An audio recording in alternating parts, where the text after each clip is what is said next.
So what's it like using the M64 after a weekend of having it? That's what I'm going to talk about today because I've been using it and learning it a bit. Now, this is still very early, just like the software that it runs, but I found a few things that are pretty cool. And I gotta say, first and foremost, the controller makes all the difference. And by controller, I mean the official Pro controller that they sell. This controller has really made the experience seem really good. And I mean really good.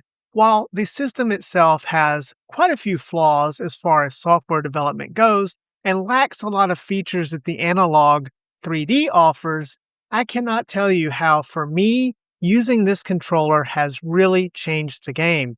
It has made it so much more better that I'm looking forward to more hardware from Mod Retro, especially if they can continue to bring out hardware like this. Remember to hit that like button and subscribe so you never miss an episode. But let's dive in and talk about my experience. And first, let's talk about FPGA. I want you to watch this little clip I put together for my previous FPGA video just to kind of explain to you what FPGA is based on the MiSTer system and give you a high-level overview. Let's go.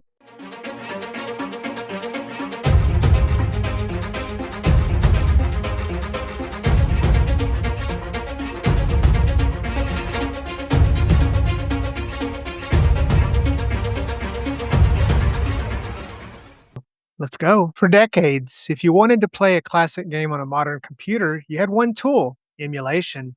We've done it all. We run software that pretends to be a Super Nintendo or a Sega Genesis. But software emulation is a compromise. It's an approximation. A CPU is a generalist running code through a set of fixed rules. It's fast, but it's never quite the original. There's lag, there's timing jitter, there's that feeling that something is just slightly wrong. But what if you didn't want to pretend to be in the hardware? What if you could actually become it? To understand the MiSTer, you have to understand the FPGA, or Field Programmable Gate Array. Most chips, like the one in your smartphone, are hardwired. Your function is set at the factory, but an FPGA is different. It is a blank slate of logic gates. Using code, you can tell those gates how to connect. You aren't running a program on a chip. You are reconfiguring the chip's very physical architecture to be the hardware. This allows for cycle-accurate recreation. If a 1990s arcade board has specific timing for its video signal, the FPGA doesn't calculate that timing, it is that timing. Enter the MiSTer project. While FPGA technology has existed in industry for years, using it for retro gaming was niche, complex, and expensive pursuit. The MiSTer project was born from a vision, a community-driven open-source ecosystem designed to bring the most accurate possible hardware recreation to enthusiasts. It wasn't just about one console. It was about creating a platform that hosts an endless library of cores. This is the secret sauce of MiSTer. It's a collaborative effort. Developers write cores, highly specialized pieces of code that configure the FPGA to mimic a specific piece of hardware. One person masters the SNES. Another masters a Capcom arcade board. Another masters a Sega Saturn. Early adopters used expensive professional-grade development boards like the TerraSync DE1 SoC to power this dream. It wasn't a computer product you could buy at Best Buy. It was a project for the dedicated, the tinkers, and the archivists. And this brings us to today's video, the Mod Retro M64.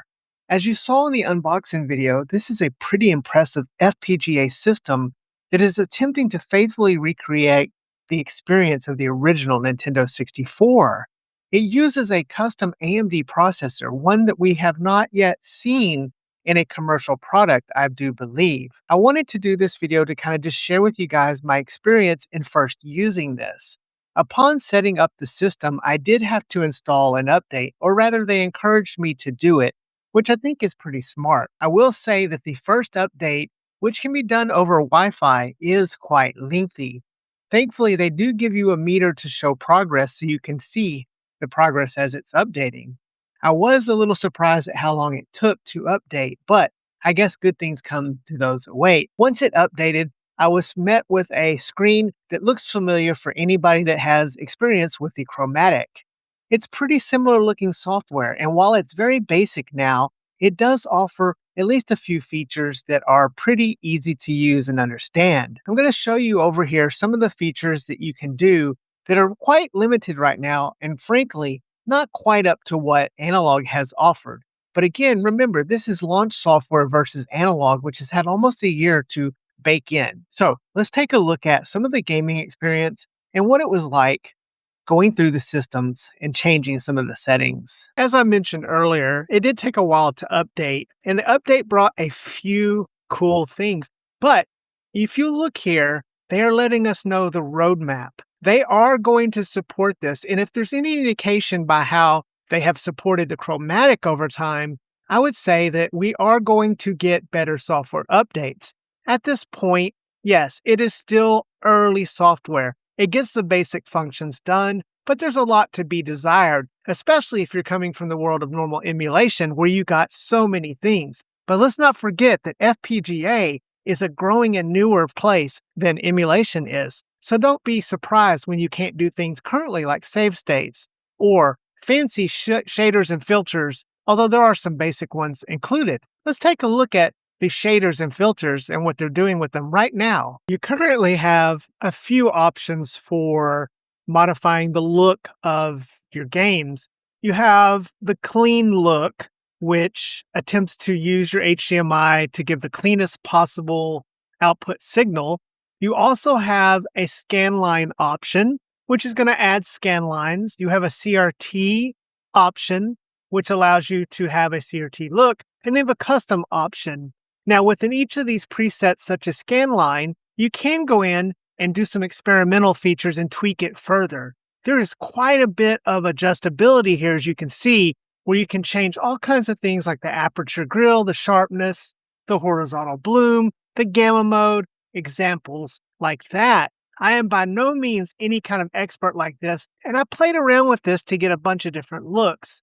To be honest, if you're looking to see, is this better looking than the analog, at this point it's not. Analog has some upscaling in their algorithm programming that is helping to look better than this software is right now. However, I'm still excited about this because again, this controller, I cannot state how the controller just makes this feel so great to play.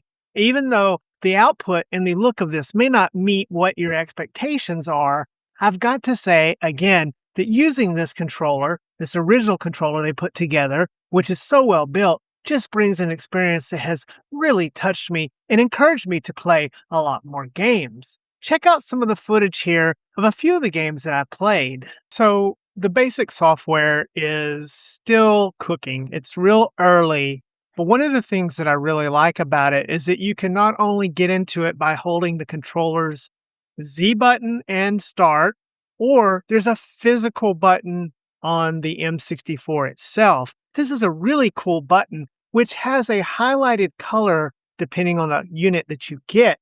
It's got a nice design to it. It turns and it even pushes in. And it's a clever way to do things. Although, to be honest, you're probably sitting far away from the physical hardware. So again, you can use the controller. And I can't state how awesome the controller they built, the Pro Controller, is for this use case. So my experience has been using this with the Kaiko Summer Cart.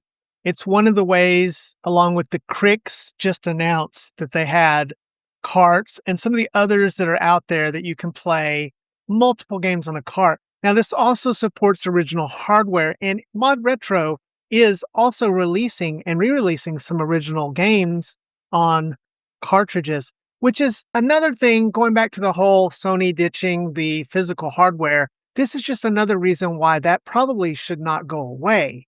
But let's not get into that whole situation there. But my experience in playing this has been quite fun. Again, for me, if I was going to say how I am enjoying this more than the analog, which may be surprising to some people since, yes, the analog currently has better software support, is because of this controller. This controller is just the real deal. And yes, it's kind of expensive, but it's worth every penny of it. There is almost no doubt in my mind that Nintendo had created experiences. If we look at systems like the Nintendo Wii with its unique control system, or the Wii U, and the N64, and even the GameCube, they all had controllers that were a little bit different, a little bit outside of the box. And while I have used, controllers that look like this before, this is the first one, honestly, the first one that has really given me that experience of playing Nintendo like I did before. And while I could say that maybe most people are going to prefer the way it looks, hooking it up to a CRT with support overall, for me, for the average gamer, maybe I'm not the average gamer, this controller has made all the difference in the world. In fact, I think if I had played this using the controllers that I was using on my analog, I would still be saying that the analog is better. So it's a shame that this can't be used on the analog, because that would be the combination right now that I think would present to most people the most effective, best use of this. But I've got to say that that Mod Retro has really produced an exciting console that has really captured the spirit of the N64 with quality parts, a lot of nice touches like the highlights of it, the way it looks, the lighting, and again, this controller. I have found me playing some games I might not have ever played, especially when you try to emulate N64 on one of my beloved handhelds. There's some good ways to play it, like Magic X's 135, which is a great way to play it with its dual sticks. But I gotta say, I have really enjoyed this handheld. And I'm saying Mod Retro, do an FPGA handheld. I want to see you do this for N64. I'm not talking about the chromatic. I mean something for the N64, horizontal. Try to incorporate this sort of control scheme if you can. I want to see what you're going to do with it. Anyways, guys, that's been my experience in the first 3 days using the Mod Retro M64. It is got a ways to go as far as software support. But right now, if you have a summer car or original hardware, it's doing plenty of things that are pretty fun, especially if you get this controller. Remember to hug your loved ones and love your hugged ones, because tomorrow is never promised. We'll see you next time, Deadheads. Dead Fred out. Hey, sorry to interrupt the video, but I wanted to take a moment to talk about something really cool. FPGA has come a long way. And if you're like me and picked up one of the new analog 3Ds, or you're waiting on a Mod Retro, you're going to want an authentic controller experience. And today I'm going to talk about this. This controller, which comes in a few fun colors, has given me an authentic experience. It uses 2.4 gigahertz with a dongle. It fits right into my analog 3D. It probably would work on original hardware as well. It's got hardly any latency, but it gives that authentic experience of holding the controller and, yes, using the C buttons like they were meant to be used with the Z button. Me and my wife were able to play a fun game of Mario Kart using this. I've used this and I don't have much interference, and it seems to work pretty well. While there may be other solutions that are better, maybe even the 8-bit DOE, I find that these are fairly cheaper but actually work. So hit the link below if you'd like to pick up a couple of these and use them on your own systems. FPGA is coming along quite a ways, and these are awesome for using on hardware that has the original port. Back to the show.